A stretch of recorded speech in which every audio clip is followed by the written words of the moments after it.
നമസ്കാരം. ഭദ്രകാളി ദേവിക്ക് അതിവിശേഷമായ മകരച്ചൊവ്വ വന്നെത്തിയിരിക്കുകയാണ്. ഇത്തവണ മകരം 1-ാം തീയതി ചൊവ്വാഴ്ചയാണ് വരുന്നത്. ആയതിനാൽ മകരവിളക്കും മകരച്ചൊവ്വയും ഒരു ദിവസമാണ് വരുന്നത്. ഏതൊരാഗ്രഹവും പെട്ടെന്ന് സഫലമാകാൻ ഈ ദിവസത്തെ ദേവീ പ്രാർത്ഥന ഫലം നൽകുന്നു.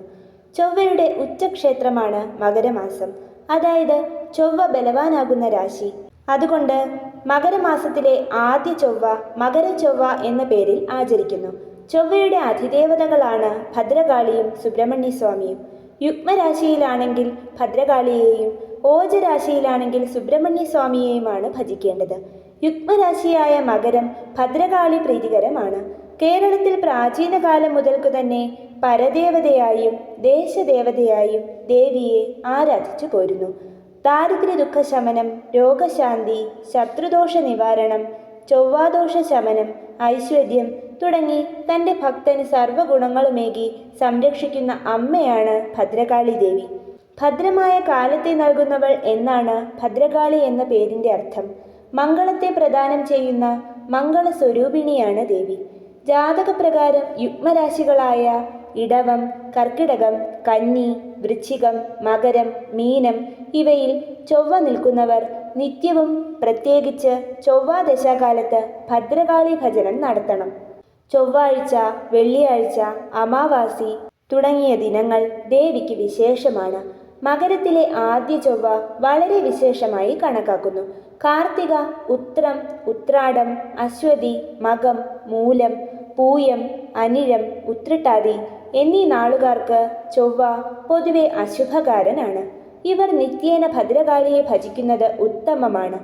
ഭരണി, പൂരാടം, പൂരം, ആയില്യം, തൃക്കേട്ട, രേവതി, പുണർദം, വിശാഖം, പൂരുരുട്ടാതി എന്നീ നാളുകാർ ചന്ദ്രന് പക്ഷബലമില്ലാത്ത സമയത്താണ് ജനിച്ചത് എങ്കിൽ പതിവായി ഭദ്രകാളിയെ ഭജിക്കുക. ക്ഷിപ്രഫലപ്രസാദിനിയാണ് ഭദ്രകാളി ദേവി.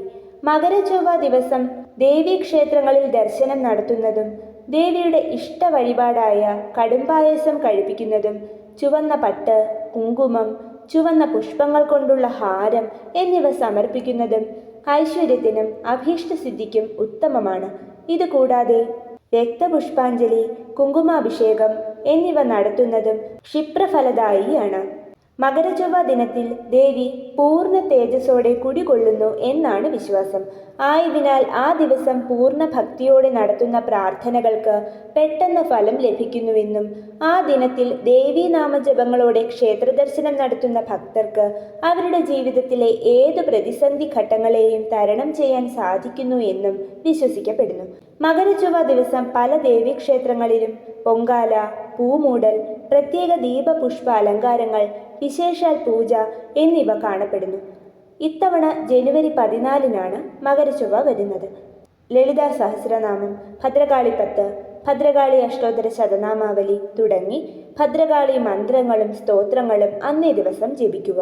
ഇപ്രകാരം ഭദ്രകാളി ദേവിയെ ഭജിക്കാനും ദേവിയുടെ അനുഗ്രഹം സിദ്ധിക്കാനുമുള്ള ഭാഗ്യം ഏവർക്കും ഉണ്ടാകട്ടെ. വീഡിയോ ഇഷ്ടമായ ലൈക്ക് ചെയ്യൂ. ദയവായി ചാനൽ സബ്സ്ക്രൈബ് ചെയ്ത് അടുത്തുള്ള ഓൾ എന്ന ഓപ്ഷൻ സെലക്ട് ചെയ്യൂ. നന്ദി, നമസ്കാരം.